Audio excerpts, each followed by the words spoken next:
Welcome, I'm Jon Caldara, president of the Independence Institute and your devil's advocate.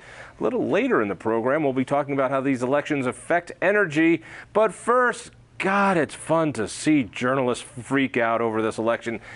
You know him, you love him. What the hell is your name again? Peter Marcus. Where do you work?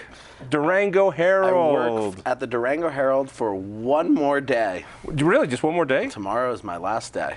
So you can say anything you want. I have too much respect for the paper to do anything like that. Oh, give me a break. Come on. This is your opportunity. Where are you going after that, by the way? Off to the Colorado Springs Gazette for a fun new project. It's going to be coloradopolitics.com. So in fact, we're going to be talking to your editor next week about that. Yeah, it's going to be a one-stop shop for all political news. And someone who is so upset about Trump winning, she is moving out of the state.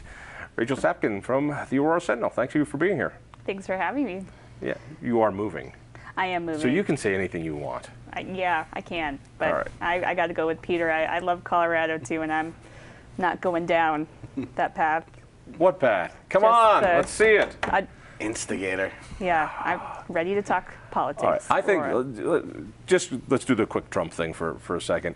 I think people in the media are befuddled. They're gobsmacked. They have no idea what happened. What? Am I wrong on this one? I publicly said that I got it wrong. I didn't. I just think that we relied really heavily on polling and what the pundits were saying, and what we forgot was that Donald Trump has tapped into this population that may not be voting regularly, may not be on these pollsters' lists, may be living off the grid for all we know, a lot of these people, and so we couldn't get an accurate capture of what was taking place out there, and yeah, media blew it big time. And also, the media leaned for Hillary on this one. And I think Trump scored points with people because they don't like you. I'm talking about you personally. Like me as a female reporter, or what do you mean? Oh, just you personally. No, reporters. that there was a frustration with media throughout this, and I think the media missed it. I mean, they missed it. I think they turned him into a star. I think they thought they would be able to pull him down, and they couldn't. What do you think?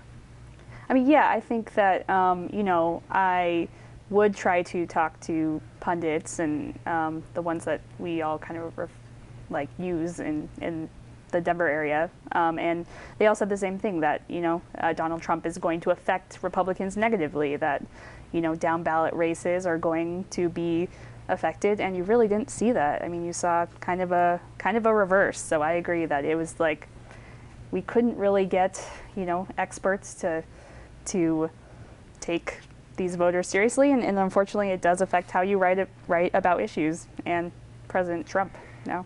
Did it affect Colorado voters? I mean, we tend to split tickets here. Darrell Glenn, great guy, but I don't think he had a shot from the beginning. That one's not a surprise. People thought Mike Kaufman's days were numbered. Let's go over here because that's in your backyard. People really thought this was Mike's last race. They thought his last race was his last race. Yeah. How did he manage to keep it? I mean, he's a very smart politician. I mean, he is probably one of the most intelligent Republicans in the House right now. And in my opinion, I mean, you saw his ads. He was the first one to denounce Trump. He's had, Ethiopians, Hispanics, women in all of his ads. And he just kind of has this invincibility about him that, proved itself again in this election against his most, I would say, fierce competitor, Morgan Carroll. Yeah, well, 2 years ago it was Andrew Romanoff, who was also his most fierce opponent. The guy's the hardest working man in show business. Yeah, I mean, it was a weird night in Colorado politics. You had Hillary winning, you had Michael Bennet winning, two Democrats, obviously. Michael Bennet, it's a tough one to really throw that in as a true comparison because, as you just pointed out, there really wasn't much there in the way of competition. But then you also had, with the congressional races, you had Scott Tipton holding on and Mike Kaufman holding on. Democrats were really hoping... And both doing so soundly. It's not like these were squeakers.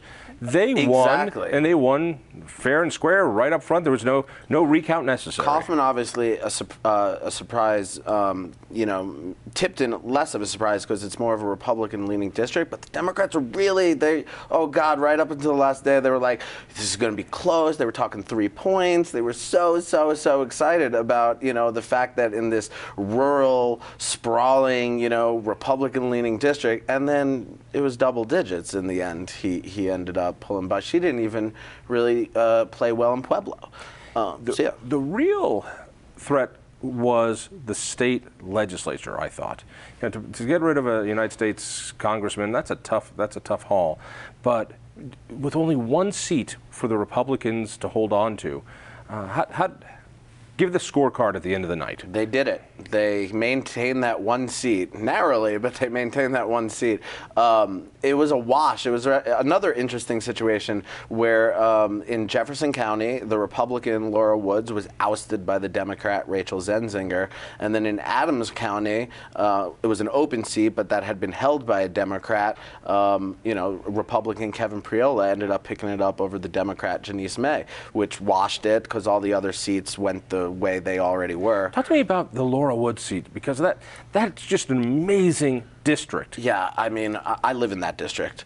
I would open my mailbox and it would just like pop out, like all the mailers would just smack me in the face, because it was so flooded. Both campaigns were working incredibly hard there. I think less than the fact that, either campaign did anything right or wrong. It's a lot to do with the makeup of that district.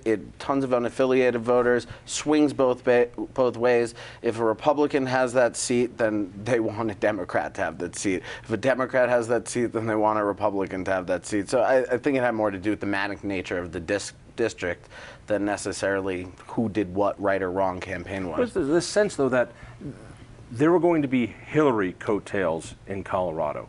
They didn't happen. Even though Hillary won by what pollsters thought they would win by. Why were there no Hillary coattails here?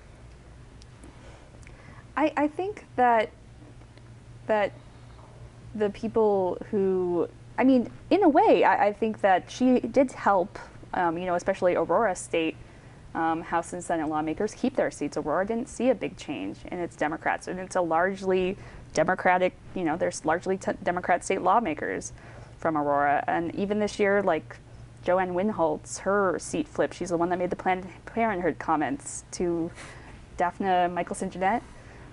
So, I think in Colorado, Hillary did have an effect. And I also think that Donald Trump had an effect. You saw Mike Kaufman at the GOP party that night. He was getting booed, and people were yelling Trump and drain the swamp. So he's going to feel the effects of that. There's nothing more functional than my Republican Party. It's like every day in the Republican Party is that awkward Thanksgiving family dinner. It just happened. Yeah, it felt like that. This morning at 9 a.m., House Republicans met in their caucus to elect leadership. While Republicans had a pretty overall good day in Colorado, they had a terrible night for the House. They lost the State House. For the State House, they lost 3 seats. So Polly Lawrence was expected to be the minority leader. She's the assistant minority leader now. Patrick Neville, Representative Patrick Neville, who definitely leans more conservative, was not happy with the results of the election, and you just had that family squabble you were just talking about. Polly didn't even put her name in for nomination because she didn't have the votes, because the family spoke, and they wanted new leadership. So the family spoke. The family spoke. Don't ever talk against the family. Exactly. So what is the lead now for Democrats in the State House? Let's see. So does that bring it up to 7? 37. I think they have 37 seats now. 37. Wow. They gained a couple. So they gained 3 seats, so they have 37 now. What about in the Senate? No big surprises there in new leadership. State Senate? Senate President Kevin Grantham is going to be, so he'll be the new president. That just happened this morning as well. And then Chris Holbert will be the majority leader. No, that's not a major change. Well, let's just say we posed to Grantham immediately the hospital provider fee issue. Maybe it'll be different. Maybe they'll go for this, restructuring of this fee to free up money for the state budget. Grantham's not going for it either. So I have a feeling that that change of leadership in that chamber, it's not going to be all that different. All right, let's talk about any of the ballot issues. Any of those surprised you coming out?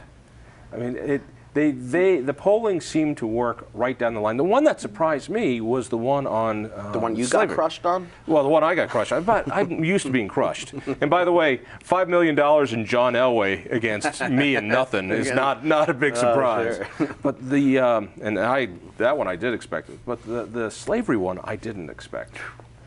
Yeah, I think that one was. I remember even I kind of read about that as one of the last ballot measures. So I'm not sure if it was just like a kind of campaigning issue. I didn't know what it was till I, looked it up online. To be honest, it wasn't on my radar for a while. Yeah, it just eliminated this exemption to using slavery that's written into our state constitution that's been there forever. No, Coloradans did not just support slavery in the state of Colorado. They thought it was so poorly worded. They thought voting no was saying no to slavery. You really think so? I think so too. Do you think it was written so that they understood that, wait a second, prison work programs, if those are now called slavery,